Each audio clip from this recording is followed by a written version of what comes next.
My name is Sathyan. I am from Maker Lab, Chromepet. I am studying in grade 6. This is the clap switch project. This application can be used on security purposes in shops or market. If some noise comes or any sound comes, to give a alert, the buzzer will beep and the LED will glow. For deaf people, they can't hear, so I have made this LED.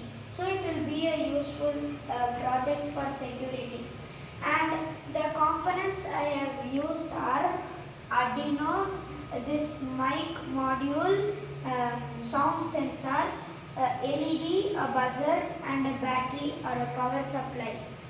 This is how it works.